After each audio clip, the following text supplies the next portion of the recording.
Hello दोस्तों, नमस्कार। मैं मधु सिंह राजस्थान से और मेरी छोटी सी हरी भरी छत पर आप सभी लोगों का स्वागत है।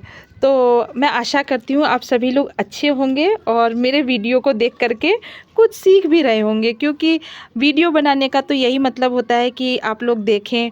और जो लोग नए टेरेस गार्डनिंग करना चाहते हैं वो थोड़े बहुत अनुभव के साथ अगर शुरू करते हैं तो ज़्यादा अच्छा होता है, क्योंकि अनुभव तो आप लोगों को हम लोगों की वीडियो देखने से ही मिलेगा। जैसे मैंने भी कोई ऐसे नहीं सीखा है, मैंने भी किसी किसी की वीडियो देख करके ही सीखा है। जो भी छोटा मोटा सीखा है, बहुत ज़्यादा तो मैं नहीं बता सकती, लेकिन मैंने थोड़ा बहुत जो भी सीखा है तो मैंने किसी की वीडियो देख करके ही सीखा है। तो मैं भी कोशिश यही करती हूँ कि मेरे वीडियो को देख करके अगर 2 4 10 लोगों को भी अगर थोड़ी बहुत भी हेल्प मिलती है तो मैं समझूंगी कि मैं जो वीडियो बना रही हूँ वो, और मुझे आप लोगों के लाइक और देख करके लगता है कि हाँ, आप लोग पसंद कर रहे हैं और आप लोग कमेंट भी करते हैं, बहुत अच्छे अच्छे कमेंट करते हैं। तो ये सब देख करके लगता है कि हाँ, आप शायद मेरी वीडियो को पसंद कर रहे हैं। तो चलिए आज बात करते हैं कि आज का जो टॉपिक है वीडियो का, वो मेन टॉपिक ये है कि देखिए, अब ये पालक मैंने लगाया था, ये पालक अब मेरा हो गया है ख़त्म। ठीक है, अब इसके जो पत्ते आ रहे हैं वो बहुत टाइट इस तरीके से आप देखेंगे कि इसमें बहुत हार्ड पत्ते आ रहे हैं, जो मतलब अगर आप इसकी सब्ज़ी भी बनाएंगे तो ये थोड़ा सा खाने में मुझे तो कसैला लगता है। शायद आप लोगों को भी ऐसा ही लगता होगा, क्योंकि इनमें जो सॉफ्टनेस होती है वो देखिए ख़त्म हो जाती है, ये थोड़े हार्ड हो जाते हैं और ये पकने में भी टाइम लगाते हैं। तो लेकिन बहुत लोग क्या करते हैं कि सोचते हैं कि अरे अब तो चल रहा है, चलने देते हैं, क्योंकि इसमें छोटे से नए नए पत्ते बन रहे हैं। तो यही एक लालच होता है, जो आदमी यही सोच करके छोड़ देता है कि कोई बात नहीं है, आने दो, अभी तो इसमें पत्ते हैं छोटे। तो आपको इसके बारे में बिल्कुल भी नहीं सोचना है। और अभी मौसम बिल्कुल सही चल रहा है, तो अभी भी आप अगर चाहेंगे तो आप पालक बहुत ही अच्छी तरीके से लगा सकते हैं। तो अगर आपका पालक भी इसी कंडीशन में आ चुका है तो आपको बिल्कुल भी देर नहीं करनी है और आपको इस पालक को बिल्कुल हटा देना है। तो मैं आज कर दूंगी इस टोकरी को बिल्कुल खाली, और अब हम लगाएंगे इसमें नए तरीके से दोबारा पालक। तो देखिए, इस तरीके से जो थोड़े बहुत पालक के पत्ते हैं वो मैं दोबारा से हार्वेस्ट कर लूँगी। और इस तरीके से पहले आप जो भी पालक के पत्ते हैं उसको आप हार्वेस्ट कर लें, और उसके बाद ही इसको अच्छी तरीके से और आपको क्या करना है, सबसे पहली बात तो ये है कि आपको, और देखिए इसमें जो मैंने लहसुन लगाया था, ये लहसुन भी अब मैं किसी काम में ले लूँगी, क्योंकि जब ये पालक के साथ आप लहसुन लगाते हैं तो लहसुन उसमें उतना अच्छा बैठ नहीं पाता है, क्योंकि ये तो हमने चटनी के लिए लगाया था। तो देखिए कितना भी बड़ा होगा तो ये जो जैसा मार्केट में मिलता है ये उस तरीके का लहसुन नहीं बन पाएगा। तो इसीलिए हम इसके साथ साथ इस लहसुन को भी उखाड़ लेंगे, तो ये हमारी सब्ज़ी में काम आ जाएगा। तो देखिए, इस तरीके से आपको इस पालक को बिल्कुल ख़त्म कर देना है, जड़ से आपको बिल्कुल पालक हटा देना है। और हम इसमें दूसरा नया पालक लगाएंगे। तो जब तक इसके पत्ते ग्रोथ होंगे, और मैंने आपको पहले भी बताया है कि आपको क्रम वाइज तरीके से पालक लगाना है। तो देखिए, जैसे ये मेरी 2 बास्केट है, 2 टोकरियाँ हैं, इसमें पालक बिल्कुल ख़त्म हो गया है। ख़त्म क्या है, अगर चाहूँगी तो अभी रख सकती हूँ और मुझे पालक इसमें से मिलता रहेगा। लेकिन देखिए, मेरे पास पालक अभी ख़त्म नहीं हुआ है। मैं आपको बताती हूँ कि मेरे पास और भी पालक है जिनकी क्या कंडीशन है अभी। तो देखिए, एक पालक ये है मेरा, ये भी बहुत अच्छी तरीके से और सही कंडीशन में है। तो देखिए, अभी मैं उस वाले पालक को हटाऊंगी, आपको दिख रहा होगा कि ये वाली टोकरी मैं ख़त्म कर दूंगी, और मेरे पास ये वाला पालक पूरी तरीके से तैयार है। तो आप अगर इसी तरीके से क्रम वाइज तरीके से लगाते रहेंगे तो आपको बिल्कुल भी दिक्कत नहीं होगी। वो वाला पालक ख़त्म हो जाएगा, तब तक मेरा ये वाला पालक चलेगा। और भी मैं आपको बताती हूँ, एक बार आप और देखिए। और उसके बाद देखिए, ये पालक भी मेरा पूरी तरीके से, इसको मैंने 1 से 2 बार हार्वेस्ट कर लिया था, और ये भी पालक दोबारा से तोड़ने के लिए तैयार है। साथ में ये धनिया भी देखिए, मैंने जो कुछ लगाया है वो सब कुछ बहुत ही अच्छी तरीके से हुआ है। और साथ में देखिए, पीछे पीछे भाजी भी आ रही है। भाजी को थोड़ा सा, जो लाल भाजी है, इसको लाल चौलाई कहते हैं, ये भी थोड़ा सा बढ़ने में इसको ज़्यादा टाइम लगता है, ये ज़्यादा टाइम मांगती है। तो चलिए, खैर कोई बात नहीं है, जब तक हम पालक से काम चला लेंगे।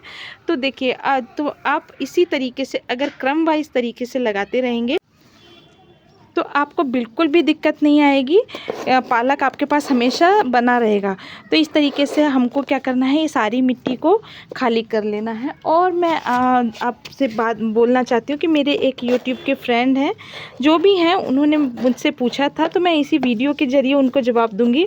उन्होंने मुझसे पूछा था कि मेरे पास मिट्टी भी है और मेरे पास काऊ डंक भी है, लेकिन मेरे पास जो वर्मी कंपोस्ट नहीं है और साथ में मेरे पास बोन मील नहीं है। यही पूछा था उन्होंने। तो फिर मैं क्या टेरेस गार्डनिंग कर सकती हूँ? तो हाँ, आप बिल्कुल अच्छी तरीके से टेरेस गार्डनिंग कर सकते हैं।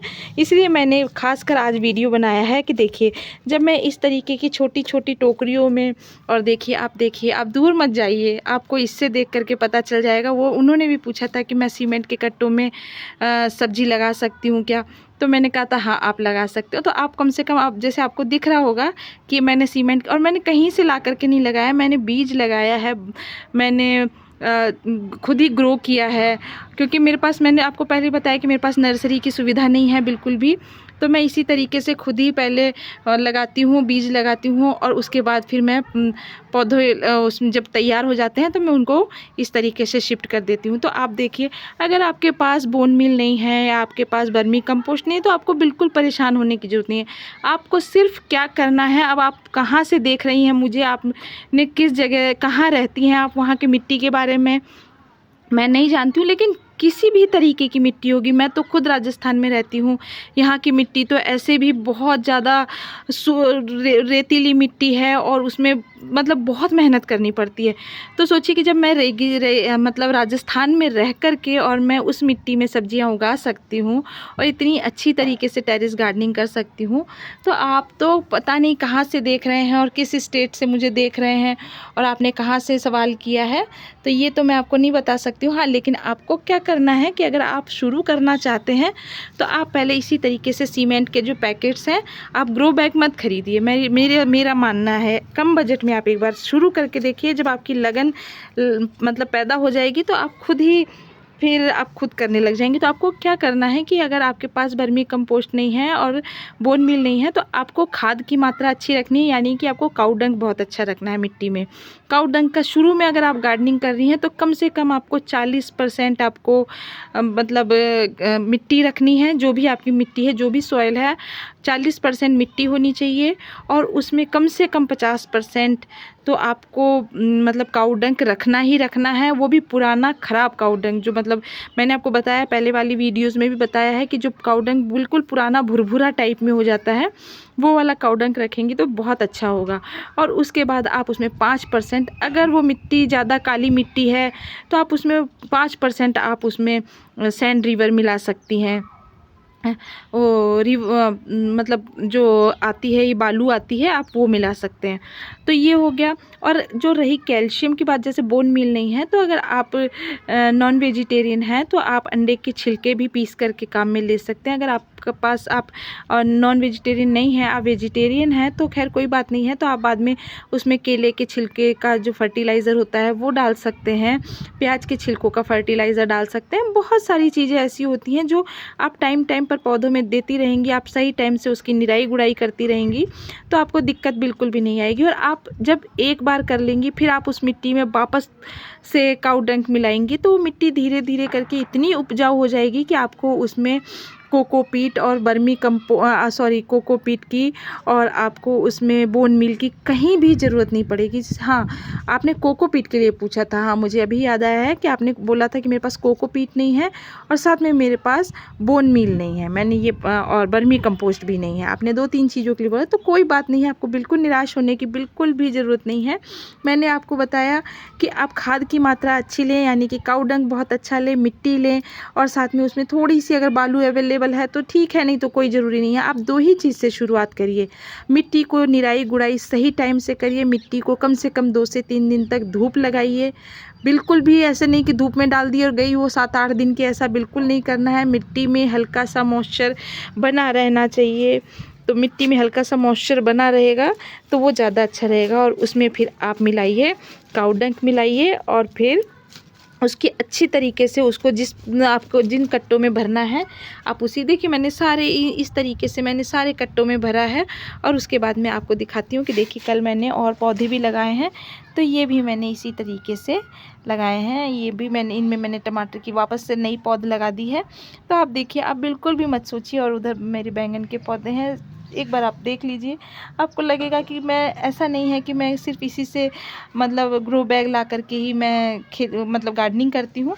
आप इसमें बिल्कुल भी मत सोचिए, आप एक बार ट्राई करिए, स्टार्ट करिए, आप बहुत अच्छा करेंगी, मुझे इतना विश्वास है। बस आप थोड़ा सा लगन से करते रहिए और आपने जो क्वेश्चन पूछा था आपका उत्तर शायद ज़रूर मिल गया होगा। तो आप एक बार इसी तरीके से लगा करके देखिए, आपको बिल्कुल काऊ डंग, मिट्टी और यही, और अगर आपके पास अगर पत्ते मिल जाते हैं, जैसे आपके पास आसपास में पेड़ हैं, तो आप उनके सूखे पत्ते भी मिला सकते हैं मिट्टी के अंदर। तो उससे क्या होता है कि मिट्टी अच्छी तरीके से भुरभुरी हो जाती है। हमको मिट्टी को हल्का करना होता है, मिट्टी को उपजाऊ बनाना होता है। और उसको आप फिर अगर मिट्टी उपजाऊ रहेगी तो आप उसको कट्टों के अंदर भरिए या इस तरीके की छोटी बाल्टियों के अंदर भरेंगे, आप किसी भी चीज़ के अंदर भरेंगे। देखिए छोटी छोटी बाल्टियों में मैंने भर रखा है, मैंने जहाँ भी लगाया है मेरा सब कुछ बहुत बढ़िया हुआ है। आपने पहले वाली वीडियो अगर देखे होंगे तो इनमें इतना अच्छा पालक हुआ है। अब मैं दोबारा इसको खाली करके, और जब तक मैं उन पालक को वो खाने का नंबर आएगा तब तक इसमें दोबारा मैं पालक ग्रो कर दूंगी। तो मेरे को अब आपको ये नहीं सोचना है कि इसमें तो पालक अभी आ रहा था, नहीं, ये पालक अब उतना टेस्ट इसका नहीं बैठेगा क्योंकि इसके पत्ते बहुत हार्ड पत्ते होने लग गए हैं। तो अगर मेरा वीडियो आपको समझ में आ गया हो और मेरा वीडियो अगर आपको पसंद आता हो तो आप प्लीज़ मेरे चैनल को लाइक एंड सब्सक्राइब ज़रूर करें। धन्यवाद।